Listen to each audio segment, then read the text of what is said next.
Hello everybody, my name is Claire McPherson. I'm currently a third-year psychology student, and today I will be discussing the prevalence of self-harm, suicidal ideation, and suicide attempts in those with bulimia nervosa.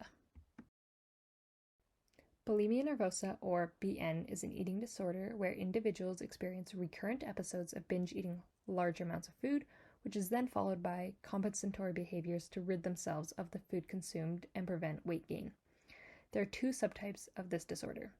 There is purging bulimia, or BNP, where individuals will engage in compensatory behaviors such as self-induced vomiting, diuretics, and laxatives.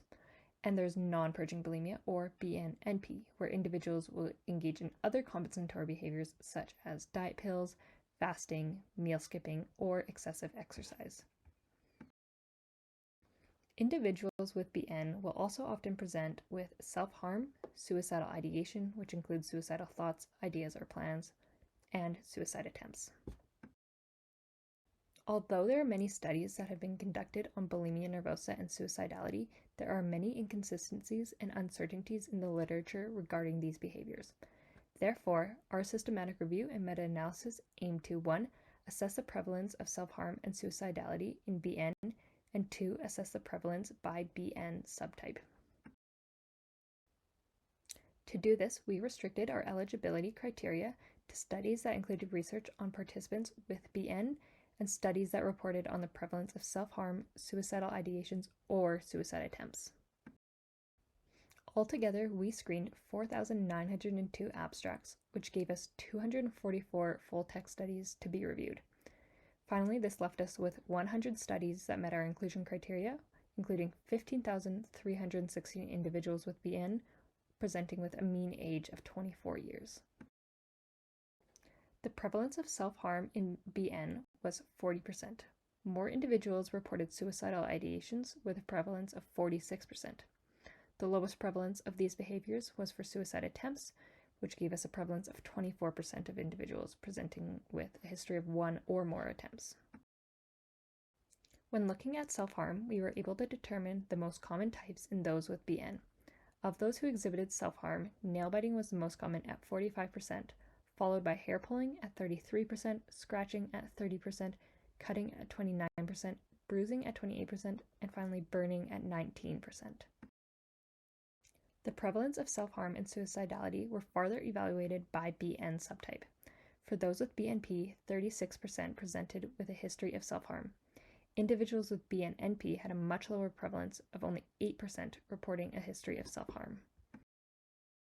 When looking at suicidal ideations, those with BNP had a higher prevalence at 57%, and those with BNNP had a lower prevalence at only 46%. Finally, the prevalence of suicide attempts was 22% for the BNP population and 13% for the BNNP population. This systematic review and meta-analysis has revealed the high prevalence of self-harm, suicidal ideations, and suicide attempts in those with bulimia nervosa. It can be seen from the previous graphs that these behaviors were consistently more common in the BNP population compared to the BNNP population. Ultimately, with this knowledge, clinicians should be aware of the high prevalence and should consider screening for suicidality and self-harm when assessing an individual with bulimia nervosa, especially those presenting with the BNP subtype. This will allow clinicians to be able to better catch these behaviors early on and begin integrating treatments that target reducing the risk of these behaviors in individuals with bulimia nervosa. Additionally, to my knowledge, there is no current suicidality screening tools specific to eating disorders, but only rather general ones.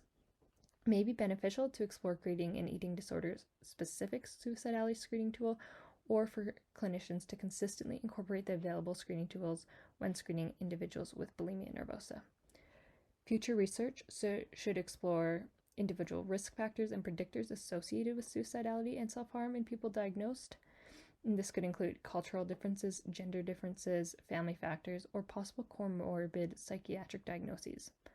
By learning more about individual risk factors, it will help understand who may be part of the high-risk population for these behaviors and therefore will help target treatments for these individuals. Lastly, I want to thank the institutions that provided funding for this research, which are listed on the slide, as well as my co-authors on this project who allowed this research to happen. Thank you for listening.